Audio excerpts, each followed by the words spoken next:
ها هما. السلام عليكم ومرحبا بكم اخوتي معايا في فيديو جديد. هذا النهار ان شاء الله درت لكم فيديو اللي هو مختلف.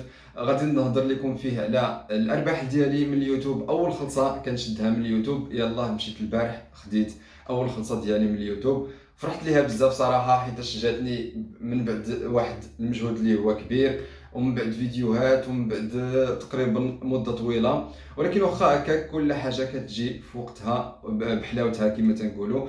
وبالنسبه لهذا الفيديو هذا ما درتوش باش نبان عليكم ولا نبان بان بالفلوس اللي شديت ولا شي حاجه، وانما هذا فيديو كيبقى فيديو تحفيزي.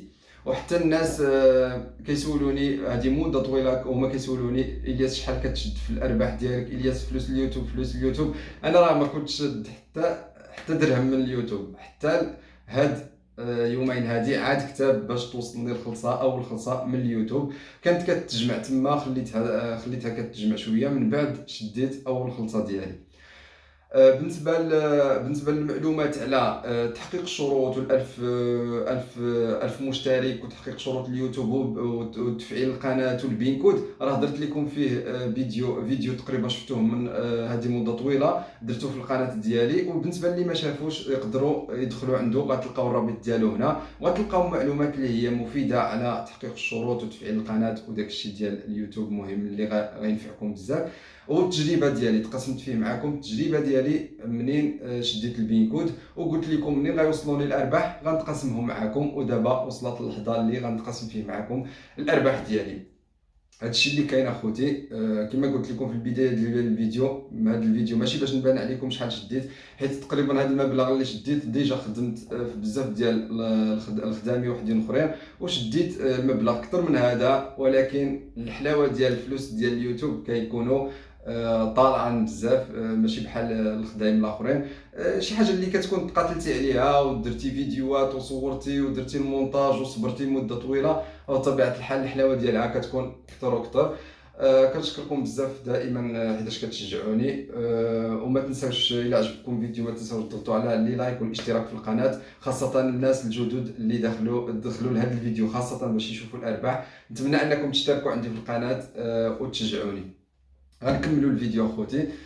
بالنسبه لاول خلصه شديتها من اليوتيوب هي 1500 درهم. 1500 درهم هي اول خلصه كنشدها من اليوتيوب في الفتره ما بين شهر 3 وشهر 11. اما بالنسبه للارباح ديال شهر 12 راهم مازال ما دخلوش. هاد المبلغ هذا فقط في الاشهر اللي فاتوا هما اللي شديت فيهم هذا المبلغ. اما بالنسبه لشهر 12 اللي كيكونوا فيه الارباح طالعين شويه، راه مازال ما دخلوش الارباح ديال شهر 12. داكشي اللي كان اخوتي، هذا هو المبلغ اللي شديت بلا ما نشدكم معايا في الفيديو حتى تكملوا حتى الاخر. قلت لكم الارباح من دابا باش اللي باغي غير يشوف شحال شديت، ها انا قلتها لكم. بالنسبه للمبلغ راه 1500 درهم اخوتي. هاد 1500 درهم من بعد فيديوهات ومن بعد مجهود اللي هو كبير. ولكن خصكم تعرفوا ان هاد المبلغ هذا راه ما كيبقاش هكا. وبطبيعه الحال منين كتكبر القناه كتكثر الفيديوهات، والمده اللي كتخدم فيها على القناه ديالك كتكون طويله، كيكونوا الارباح اكثر. راه الاشهر الاولى منين بديت في اليوتيوب راه ما كانوش الارباح ديالي طالعين، راه الفيديو ما كيجيب لك والو تقريبا، راه 10 دراهم 20 درهم 30 درهم في البدايه. بطبيعه الحال من بعد شويه بشويه القناه كتطلع، المشاهده كتزاد، المشتركين كيتزادوا، وحتى الارباح كيتزادوا بطبيعه الحال. الشهر الاول ماشي بحال الشهر الثاني، الشهر الثالث ماشي بحال الشهر الرابع. بطبيعه الحال القناه غاديه وكتزيد لقدام ان شاء الله. داكشي اللي كاين اخوتي. بنادم هو يخدم على المحتوى ديالو وما يديرش في البال ديالو غير من الاول الارباح الارباح. انا راه بديت مده طويله هذه ما خليت. انا جربت بزاف المحتويات حتى فاش لقيت راسي في المحتوى اللي قبلوني فيه الناس ولقيت فيه راحتي، عاد استقريت في هذا المحتوى هذا. ماشي من محتوى المعلوميات، انا عندي المحتوى ديال الاعمال ديال الجويه والديكور. حتى صافي تبعت هذا المحتوى هذا وتيسرت الامور باذن الله. ودابا بالنسبه للمسائل وحدين اخرين اللي كنت باغي نهضر لكم عليها، هي ان بالنسبه للارباح راه الشركه ديال ادسنس هي اللي كتخلصنا على على الفيديوهات منين كيطلعوا عليهم الاشهارات. فوقاش ما كان عندك الفيديو طلعوا عليه الاشهارات بزاف، فوقاش ما الارباح كيكونوا اكثر بطبيعه الحال. دابا غنوري لكم جوج فيديوهات. غندير لكم واحد المقارنه، جوج فيديوهات، واحد عندي فيه 10000 مشاهده، وواحد عندي فيه 87 تقريبا غيوصل 88 الف مشاهده. غديروا المقارنه الارباح ديال هذا الفيديو والارباح ديال هذا الفيديو، وغتشوفوا معايا ان المساله ماشي في المشاهدات فقط، وانما المساله حتى في الفتره ديال الفيديو. يعني واش الفيديو طويل ولا الفيديو قصير، واش الفيديو كيكملوه الناس كيتفرجوا فيه اكبر مده ممكنه، ولا الفيديو دغيا دغيا كيجيب الناس، كيقنط الناس ودغيا كيوقفوه. داكشي اللي غنديرو دابا خوتي، غندير واحد المقارنه، نوري لكم الاحصائيات ديال الارباح ديال هاد جوج فيديوهات، وغتشوفوا واحد المقارنه اللي هي بسيطه، وغتشوفوا ان الارباح ما عندهمش علاقه بعدد المشاهدات فقط، وانما عنده علاقه بالمده ديال الفيديو. واش الفيديو كيطلعوا عليه الاشارات بزاف، ولا فيديو قصير بحال 6 دقائق اللي مثلا ما كيطلع لك الاشهار غير في الاول، ما كيستمرش حتى الاخر، وفي الوسط ما تقدرش تحط فيه الاشهارات. داكشي اللي غنديرو اخوتي، غنوري لكم، غتشاهدوا المقارنه، من بعد نرجع نكمل لكم في مواضيع واحده اخرى. ودابا خوتي غنشوفوا الفيديوهات اللي هضرت لكم عليهم في الاول. غنمشيو للاحصائيات وندخلوا للفيديو الاول، واللي عندي فيه 9800 مشاهده، تقريبا 10000 مشاهده. عندي في الارباح ديالو 175 درهم، والمده فيه 17 دقيقه كما كتشوفوا معايا. الفيديو كان طالع من الاول، وعندي في الارباح ديالو 175 درهم. غنتقلوا دابا للفيديو الثاني واللي فيه 87 الف مشاهده. 87 الف مشاهده بالنسبه لهذا الفيديو هذا، عندي فيه 87 الف مشاهده. في الارباح ديالو عندي فقط 249 درهم كما كتشوفوا معايا دابا. 249 درهم اللي عندي في هذا الارباح ديال الفيديو هذا، ولكن هذا الرقم هذا راه صغير بزاف قدام المشاهده اللي فيه 87 الف مشاهده. راه لو كان طلع من الاول كان غيجيب اكثر، ولو كان فيه اكثر من 6 دقائق كان غيجيب اكثر ديال الارباح.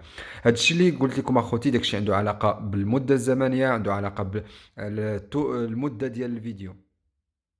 حيتاش هذا الفيديو اخوتي ما بداش كيطلع حتى فاتت عليه 150 يوم.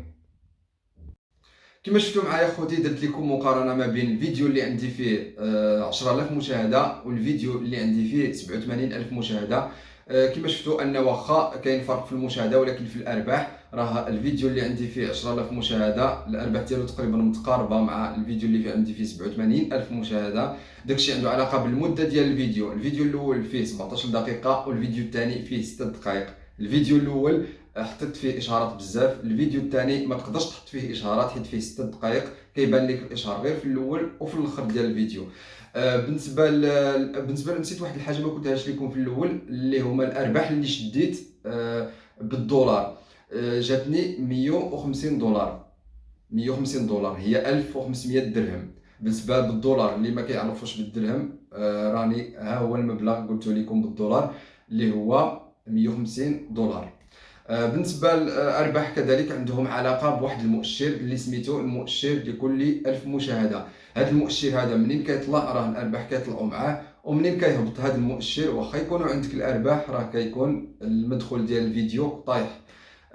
هذا المؤشر هذا كيتغير من وقت لوقت. مثلا في شهر 12 كيكون المؤشر ديال الارباح لكل 1000 مشاهده طالعه، ومنين كتوصل شهر واحد وجوج كيكونوا الارباح طايحين. داك الشيء عنده علاقه بالمعلنين وبالاعلانات بطبيعه الحال، وكيدخلوا اعلانات جديده مع بدايه السنه الجديده بطبيعه الحال. كيدخلوا اعلانات جديده في القنوات، وشركات جديده كتعاقد مع الادسنس. داك الشيء علاش كيحطوا اعلانات كثيره على الفيديوهات. داكشي اللي كاين اخوتي. تقاسمت معكم في هذا الفيديو الارباح ديالي اللي فرحت ليهم بزاف صراحه. 1500 درهم يقدر لشي وحدين تجيهم نسبه قليله، ولكن بالنسبه ليا قانع الحمد لله. ومازال حيت عارف مع راسي، عارف ان هذا المبلغ ما غيبقاش كما هو، بالعكس راه في تزايد مستمر. داكشي عنده علاقه بالخدمه وعنده علاقه بالفيديوهات. كل ما زدت خدمت على القناه ديالي ودرت فيديوهات كثيره، كل ما الارباح ديال القناه غيتحسنوا. وبطبيعه الحال الشخص اللي عنده مثلا 30 فيديو في القناه ماشي بحال الشخص اللي عنده 100 200 فيديو في القناه. راه الارباح كيكونوا مدوبلين بطبيعه الحال. داكشي اللي كاين راه بحال نقدروا الا كنتم مستعدين انكم تخدموا عام كامل، عام ونص في اليوتيوب بلا ما تخلصوا، راه بطبيعه الحال غنقول لك دخل اليوتيوب. ولكن الا كنتي كتستنى الارباح يكونوا طالعين من النهار الاول، راه ما كنصحكش تدخل لهذا المجال. هذا الشيء كيدل على انك ما تقدرش تصبر فيه وتستنى داك المبلغ هذاك. انا داكشي اللي كنت كندير اخوتي، كنركز غير على المحتوى اللي كندير، ما كنشوف لا الارباح لا والو، كنركز غير على المحتوى يكون زوين، كنبارطاجي مع الناس بطبيعه الحال وكنبغي ان الفيديوهات ديالي يطلعوا. ولكن ما كنركزش على ان ندوز المحتوى اللي ما كيتشافش في الاخر غير باش نجمع المشاهده. لا، كندير محتوى زوين، ومع المده كلشي كيجي في الوقت ديالو زوين كما تنقولوا. كنشكركم بزاف اخوتي على المشاهده ديالكم، وكنقول لكم بالنسبه للناس اللي باغيين يتحفزوا وغنشجعهم باش يبداو في اليوتيوب وما يترددوش نهائيا، يخدموا على المحتوى ديالهم، يشريوا الاضاءه اللي باش يخدموا بها، يشريوا الماتريال باش يصوروا بطبيعه الحال اللي كان عندهم شويه الامكانيات، وإلا ما عندهمش يصوروا بالتليفون ديالهم ويبداو المحتوى اللي هما باغيينه، المحتوى اللي هما كيرتاحوا فيه، المحتوى اللي يقدر الناس يقبلوه في ذاك المحتوى. بحال المحتوى اللي كندير مثلا، جربت محتويات بزاف، ولكن في الاخر كتستقر في واحد المحتوى اللي الناس باغيينك في ذاك المحتوى واللي لاقي فيه راحتك. داكشي علاش غنستمر على المحتوى اللي كندير والمحتوى اللي لاقي فيه راحتي، باش الله تعالى يسر لي الامور ديالي. وكنشكركم بزاف على المشاهده ديالكم، شكرا لكم بزاف، نتلاقاو في فيديو جديد اخر ان شاء الله. شكرا لكم بزاف.